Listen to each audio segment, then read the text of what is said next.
할렐루야. 네, 새벽을 깨워 또 현장과 영상으로 함께 하시는 우리 모든 성도님들을 예수님의 이름으로 환영하고 축복합니다.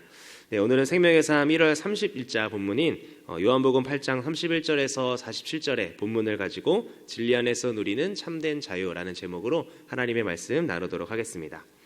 오늘 본문에서 예수님은 이 성전에서 유대인들과 이제 계속해서 이야기를 하고 계신데요. 자기를 믿은 그 유대인들에게 중요한 이야기를 하셨습니다. 그 이야기의 핵심이 무엇이냐면 바로 참 제자와 그리고 자유함에 대한 이야기였습니다.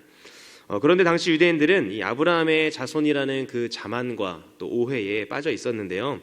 결국 이 자만과 오해가 이 그리스도를 영접하지 못하게 했고요. 참 제자가 되지 못했으며 그들은 자유를 누리지 못하는 삶을 살았습니다.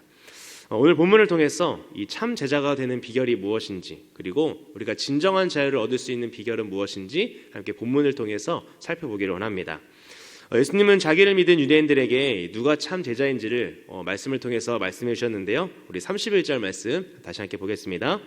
그러므로 예수께서 자기를 믿은 유대인들에게 이르시되 너희가 내 말에 거하면 참으로 내 제자가 되고. 아멘.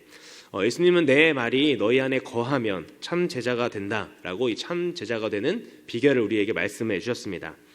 이에 대해 존 파이퍼 목사님은요, 말씀 안에 거하는 것이 무엇인지를 이렇게 말씀을 해주셨는데요. 말씀 안에 거한다는 것은 그 진리의 설득력 안에, 아름다움의 매혹 속에, 가치의 소중함 속에, 힘과 은혜의 평안함 안에, 영적 양식의 영양분 속에, 생수의 신선함 속에, 빛의 밝음 안에 있음을 의미합니다 라고 존 파이퍼 목사님은 말씀 안에 거하는 것이 어떤 것인지 우리에게 이렇게 말씀해 주셨습니다. 무슨 말입니까? 이 말씀 안에 거한다라는 것은 완전히 새로운 삶을 산다는 것입니다. 예수님도 그것을 아시고 이 자기를 믿은 그 유대인들에게 이렇게 말씀을 하신 것입니다. 너희가 내 말에 거하면 참으로 내 제자가 될 것이다. 여기서 말하는 이 거하면이라는 하는 단어는요, 이 지속적이고 친밀한 관계를 나타내는 말입니다. 그러니까 한 번 거했다고 해서 끝나는 것이 아니라 그 거한 상태에서 계속해서 예수님과 친밀한 관계를 유지하는 것을 말하죠. 즉 예수님 말씀 안에 거한다는 것은 예수님의 말씀과 늘 함께 살아간다라는 것을 의미합니다. 예수님의 말씀을 믿고 그 말씀을 믿은 대로 그 삶 속에서 실천하며 말씀에 순종하는 삶, 그것이 바로 예수님 말씀 안에 거하는 자의 모습이라는 겁니다. 그러나 성경 속 제자들의 모습은 어땠습니까? 예수님께서 그들에게 십자가 구속 사역을 전파했을 때 제자들은 아이러니하게도 주님이 가시는 길과는 전혀 다른 그 영광의 보좌 좌우편에 자기들을 앉혀달라라고 그렇게 말을 했습니다. 그때 예수님이 뭐라고 답변하셨습니까? 으뜸이 되고자 하는 자는 모든 사람의 종이 되어야 한다라고 말씀을 하셨습니다. 예수님께서 이렇게 말씀하신 이유는요, 참된 제자는 어떤 보상을 바라며 주여 주여 하면서 겉으로 그 주님의 이름만 외치는 것이 아니라 따르는 척하는 그런 사람이 아니라 삶의 모든 순간에 하나님의 뜻대로 행하는 사람이 바로 참 제자라는 것을 가르쳐 주시기 위함이었습니다. 예수님의 말씀대로 살아야 이 진정한 제자가 될 수 있는 것입니다. 제자라고 해서 모두가 참 제자가 아님을 우리는 요한복음 6장을 통해서 알 수가 있는데요. 어떤 모습이 있었습니까? 그 예수님의 메시지를 듣고 예수님을 따랐던 많은 제자들이 예수님을 떠났다라고 성경은 말하고 있습니다. 그러니까 다 제자라고 하지만 다 똑같은 제자가 아니라는 것이죠. 47절에서 참 제자인 하나님께 속한 자는 또 어떻다고 우리에게 말해주고 있습니까? 우리 47절 말씀 함께 읽어보겠습니다. 하나님께 속한 자는 하나님의 말씀을 듣나니 너희가 듣지 아니함은 하나님께 속하지 아니하였음이로다. 아멘. 참 제자인 그 하나님께 속한 자는 하나님의 말씀을 듣는다라고 말하죠. 그 말씀을 듣고 잘 따르는 자가 하나님께 속한 자이고 또 참 제자라고 오늘 본문은 우리에게 말해주고 있습니다.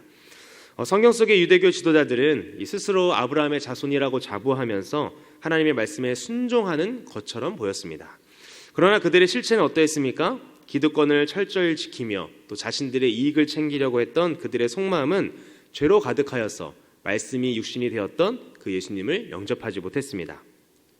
본문에도 예수님이 그래서 이렇게 말씀을 하시죠. 내 말이 너희 안에 거할 곳이 없다. 우리도 우리 안에 무엇이 거하고 있는지를 한번 돌이켜보고 살펴보아야 할 것입니다. 하나님의 말씀은 우리의 삶을 이끄는 힘이 있습니다. 우리가 말씀을 붙잡으면 그 말씀은 우리를 붙잡고 또 우리의 삶을 붙잡고 이끄시는 줄 믿습니다. 우리 안에 말씀이 있다면 그 말씀이 우리의 삶을 이끌 것이고 또 예수님과 늘 동행하며 참 제자의 삶을 살아갈 것입니다. 여러분이 늘 가지고 계신 말씀은 무엇이 있으십니까? 저는 개인적으로 3가지의 말씀을 붙잡고 살아가고 있습니다. 목회자로서 불렀던 하나님의 그 말씀, 그리고 또 저의 삶 가운데 성도로서 살아가는 그 말씀, 그리고 저의 정체성을 늘 생각나게 하는 그 말씀, 이 3구절 말씀이 저의 삶을 이끌고 있는데요. 우리가 암송을 하는 이유가 바로 그것입니다. 우리가 예수님 말씀에 거하기 위해서, 늘 말씀을 붙잡으며 살아가기 위해서 말씀을 암송하는 것입니다. 매일매일 예수님 말씀 안에 거하기 위해서, 예수님 말씀과 함께 살아가기 위해 붙잡을 말씀을 한 구절씩 소유하며 살아가는 저 여러분 되기를 간절히 소망합니다. 이어서 예수님은 이 자유함이 무엇인지 우리에게 말씀을 해주시고 계시는데요. 우리 32절 말씀 함께 읽어보겠습니다. 진리를 알지니 진리가 너희를 자유롭게 하리라. 아멘. 무엇이 자유를 준다고 말씀합니까? 바로 진리가 자유를 준다라고 선포하고 있습니다. 여기서 말하는 진리는요, 그 복음의 진리를 말하는 것인데요, 예수님에 관한 모든 것입니다. 예수님께서 십자가에서 죽으시고 부활하셔서 영원한 생명을 우리에게 주시고 또 우리의 모든 죄가 하나님께로 넘어간 것, 그것이 바로 진리라는 것이죠. 여러분, 그래서 복음의 능력은요, 언제나 이 세상을 뒤집어 왔습니다.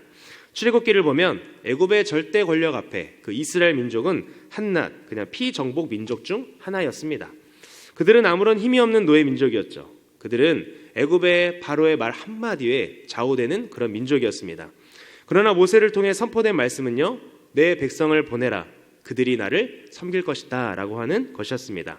자유를 선포하는 복음이었고 그 말을 통하여 정말 출애굽이 이루어지게 되었습니다. 예수님은 말씀 안에 거하는 사람은 진리를 알고 이 자유를 누릴 것이다 라고 말씀하셨습니다. 그러자 유대인들은요, 스스로 자신들이 자유롭다고 생각해서 이제 반박을 했죠. 뭐라고 말했습니까? 우리는 한 번도 종이 된 적이 없다 라고 그렇게 본문에서 그들이 말하고 있는데요, 성경을 보시면 정말 이들이 한 번도 종이 된 적이 없었을까요? 첫 번째로 애굽에서 종살이를 그들의 민족이 했고요, 그리고 나중에는 바벨론 포로기에서 70년 포로 생활을 했습니다. 또 현재는 어떻습니까? 지금은 자유민족이 아니라 로마의 지배에 억압당하고 있는 종으로 살아가고 있는 상태였죠.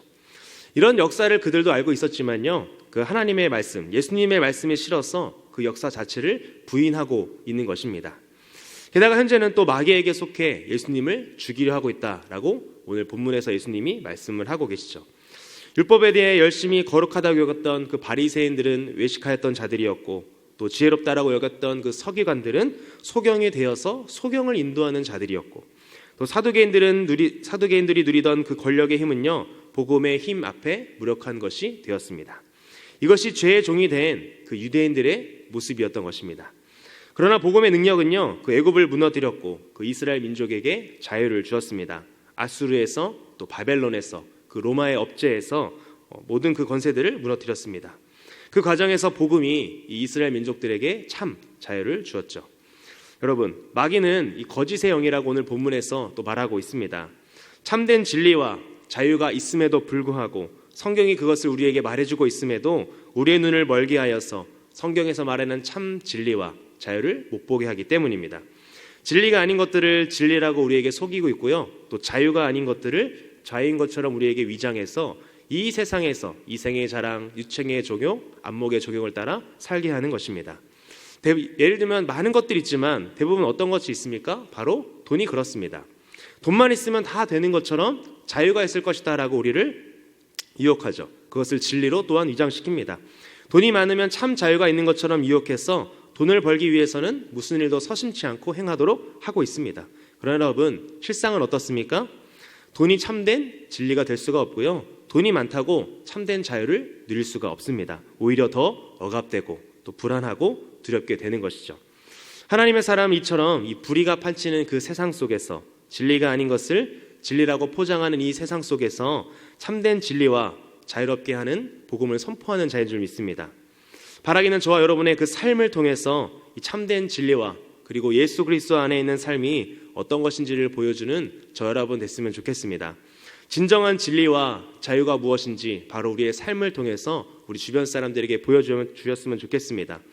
세상에 썩어질 것들로 인해서 영향을 받는 모습을 우리가 세상 사람들에게 보여주는 것이 아니라 썩어지지 않을 그 영원한 것들로 인하여서 나는 이 땅의 것들과는 영향이 없다. 이 땅에 이것이 많고 적음에 따라서 나의 삶은 영향이 없다. 나는 썩어지지 않을 그 영원한 것으로 인하여 참 자유를 누리는 하나님의 제자라는 것을 보여주는 저 여러분 되기를 간절히 소망합니다. 말씀을 맺겠습니다. 하나님의 사람인 이 성도들은요, 말씀 안에 거한다는 말을 자주 쓰긴 하지만 이 추상적인 의미로 사용할 때가 많이 있습니다. 말씀 안에 거하는 것은 삶의 모든 순간에 하나님의 뜻대로 행하는 참 제자입니다. 사탄의 종이 되어 이 죄악 속에 살아가는 그 세상 사람들에게 예수님 안에서 누리는 참된 자유가 무엇인지, 참 제자가 무엇인지를 선포하며 살아가는 사람이 바로 성도인 것이죠. 나의 행동 하나가 내가 누구의 자녀인지를 보여줄 것이고요, 나의 신앙의 고백들을 행함으로 열매를 맺어줘야 내가 정말 어떤 곳에 속한 자인지를 보여줄 것입니다. 여러분의 언행과 또 삶의 열매는 어떻습니까? 겉모습이 아닌 이 신행일치의 삶을 보여주며 말씀 안에 거하여 이 참된 제자로 살아가는 우리 관계 모든 성도님들 되시기를 예수님의 이름으로 간절히 축복합니다. 함께 기도하겠습니다. 하나님 감사합니다. 우리를 말씀과 기도의 자리로 불러주시고 또 하나님께 예배드릴 수 있는 은혜를 허락하여 주심에 감사를 드립니다. 요한복음 말씀을 통해서 예수님의 참 제자가 되는 것과 또 진리 안에 자유를 누리는 것이 무엇인지 깨닫게 하시니 감사합니다. 예수 그리스도의 말씀 안에 거하여 참된 제자의 삶을 살아가는 우리가 되기를 간절히 소망합니다. 암송을 통하여 늘 말씀을 소유하고 그 암송한 말씀대로 살아가는 삶을 통하여 참 제자가 무엇인지 세상에 보여주는 우리 모든 가족의 성도님 될 수 있도록 은혜를 더하여 주시옵소서. 그리하여 진리를 통한 참 자유가 무엇인지를 또한 세상에 보여주기를 소망합니다. 세상의 것에 영향을 받지 않는 참된 자유가 예수님으로부터 나오는 것임을 삶으로 전하는 우리 강림의 모든 가족들 될 수 있도록 은혜를 더하여 주시옵소서. 이 모든 말씀 살아계신 예수님의 이름으로 간절히 기도하옵나이다. 아멘.